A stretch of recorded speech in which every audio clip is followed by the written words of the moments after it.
મિત્રો, આજે સોમવાર આપણું ચિંતન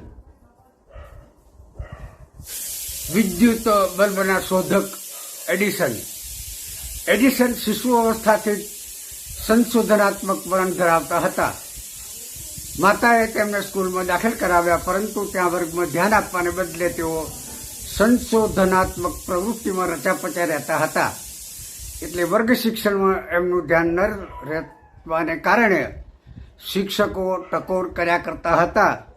પણ એડિસન પોતાના મનોજગતમાં અને કશું નવું કરવાની તમન્નાના મૂડમાં પરોવાયેલા રહેતા હતા. એટલે નિશાળના શિક્ષણની તેમને કશી અસર થતી ન હતી. એક દિવસ ખૂબ કંટાળીને શિક્ષકે તેમને ચિઠ્ઠી લખી આપી અને કહ્યું કે આ ચિઠ્ઠી તારા મમ્મીને આપજે. દીકરો એડિસન ઘેર આવ્યા, બંધ ચિઠ્ઠી માતાને આપીને એમાં પોતાના પુત્રને માટે શિક્ષકે ફરિયાદ કરી હતી. તેમને નિશાળમાંથી કાઢી મૂક્યા હતા. માતાએ ચિઠ્ઠી વાંચી અને તે નિરાશ થઈ ગયા. દીકરાના શિક્ષણ માટે હવે કોઈ રસ્તો ન રહેવાથી તેમને લાગી આવ્યું, રડી પડ્યા.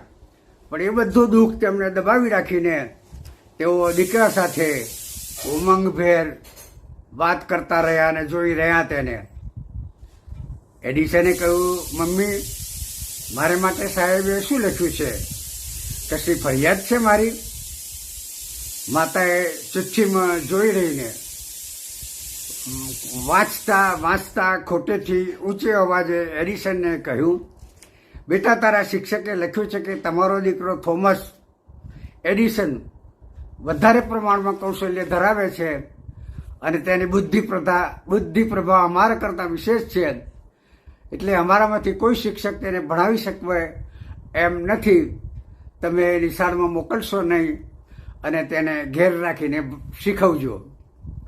પછી તો ઘરમાં મમતાળુ માતાએ દીકરાને ઉત્તેજન દ્વારા પ્રભાવિત કર્યો અને સેંકડો શિક્ષકો જેટલું કામ આ માતાએ એડિસનના શિક્ષણમાં કર્યું તે આગળ વધે તે માટે પોતાનાથી બધું કર્યું. આ દીકરો એટલે એડિસન એ મોટા થયા ત્યારે વીજળીના દીવા એમને બનાવવા હતા. તે માટે નવા સંશોધન કરવા સારું તેમણે વિશાળ પ્રયોગશાળા ઊભી કરી અને તેમણે વીજળીનો બલ્બ બનાવ્યો. પ્રથમ જે બલ્બ બનાવ્યો તે બલ્બ 40 કલાક સુધી પ્રકાશ આપ્યા પછી બુઝાઈ ગયો અને પછી તો એમણે અખતરા કરીને બીજા બલ્બ બનાવ્યા અને એ બનાવેલા બલ્બ બુઝાવાનું નામ લેતા ન હતા. તેમણે કેમેરા અને રિચાર્જેબલ બેટરીની પણ શોધ કરી. આ એડિસન પોતપણે મહાન વિજ્ઞાની તરીકે પ્રખ્યાત થયા. ઘણા વર્ષો વીતી ગયા. માતાનું મૃત્યુ થયું. એક દિવસ એડિસન ઘરની જૂની ચીજ સામગ્રી તપાસતા હતા ત્યારે પેલી ચિઠ્ઠી જે શિક્ષકે એના માતા પર મોકલી આપી હતી તે તેમના હાથમાં આવી અને વાંચતાની સાથે એડિસનને માતાના પ્રેમાળ અને હકારાત્મક પાસાનું દર્શન થયું હતું. તેમાં લખ્યું હતું, તમારો દીકરો એડિસન પાગલ જેવો છે, અમારાથી તેને ભણાવશે નહીં. એ વાંચીને એડિસન રડી પડ્યા અને તેમણે પોતાની રોજનીશીમાં નોંધ કરી કે થોમસ આલ્વા